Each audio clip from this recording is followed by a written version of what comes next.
Thank you. One human family living on one organism.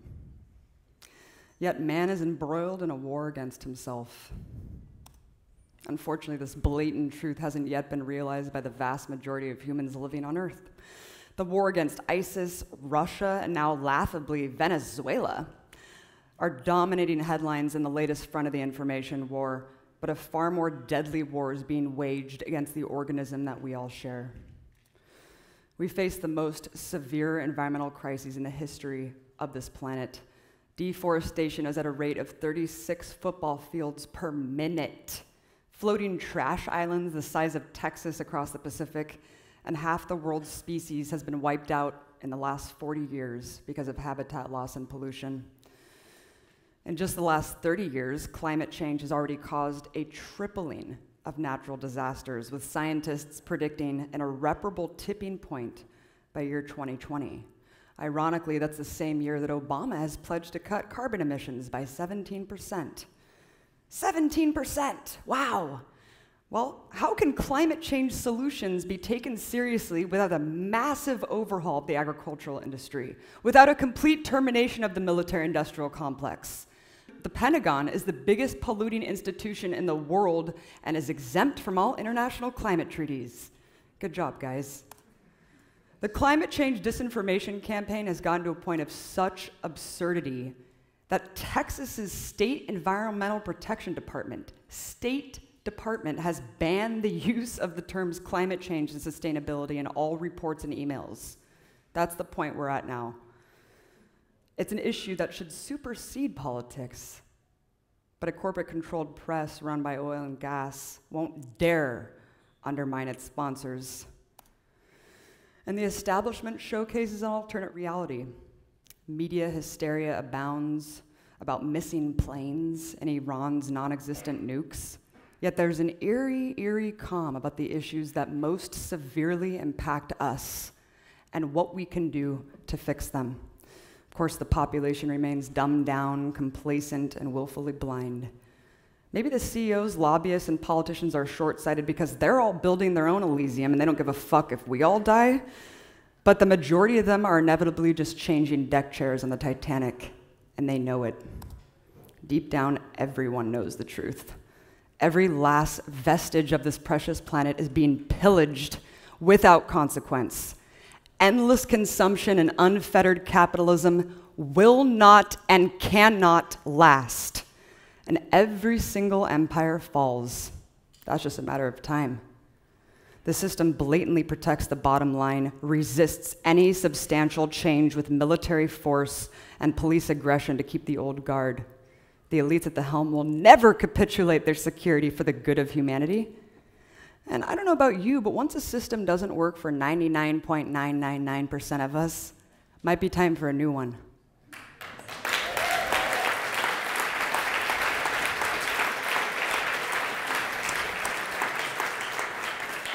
I know all of you guys know this already, otherwise you wouldn't be here. And thank fuck for Peter Joseph's not only incredibly mind-blowing 3-part documentary series, Zeitgeist, but for his follow-up work with The Culture of Decline.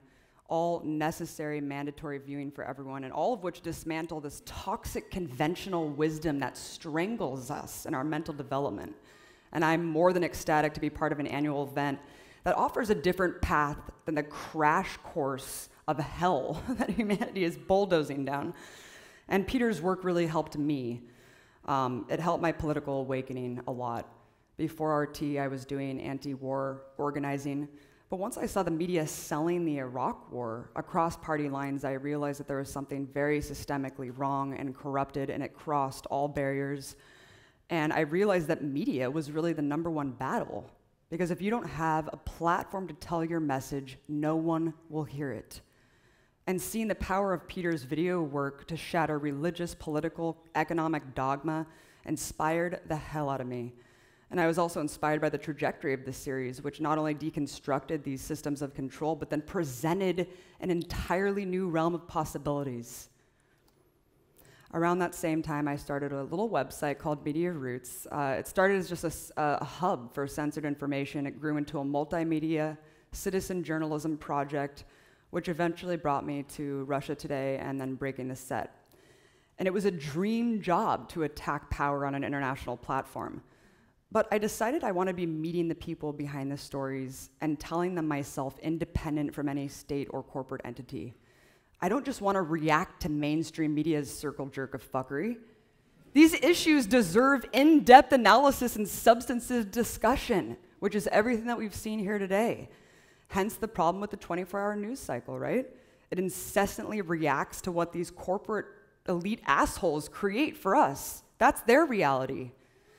And just to emphasize this point, Bush lackey, I don't know if any of you know who Karl Rove is, brazenly told the New York Times back in 2004, a reporter named Ron Susskind, he said this: "We're an empire now, and when we act, we create our own reality.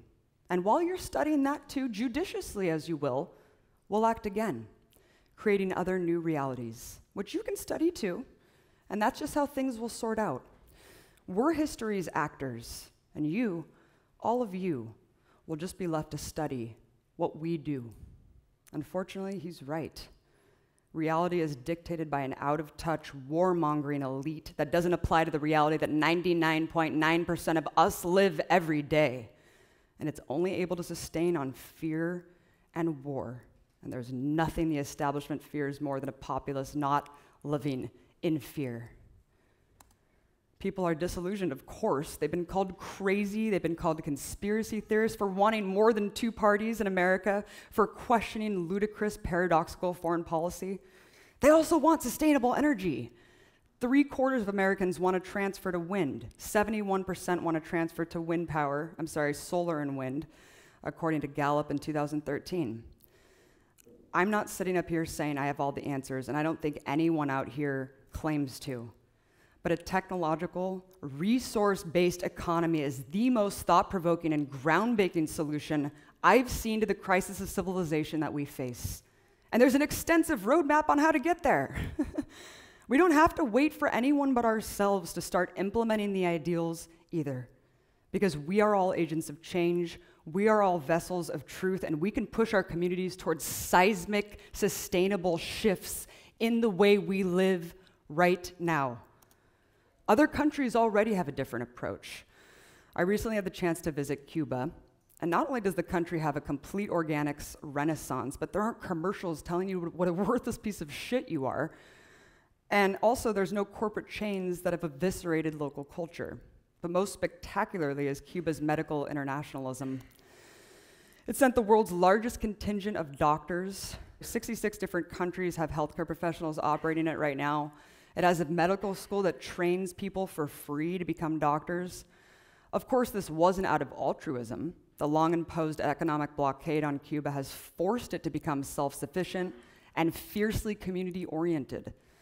Clearly, the country's far from perfect, and I'm not saying that communism, obviously, I know that that's not the way to go. We've seen it fail time and again. But the obvious takeaway remains the tremendous amount of good that can be done with such little resources. I mean, if this is what an economically crippled nation can do, what can the richest country in the world do with the resources that we have if people came first? Of course, every government that's tried to incorporate different economic models gets systematically crushed. USA ideas out there around the world subverting every sort of alternative with covert spending for regime change.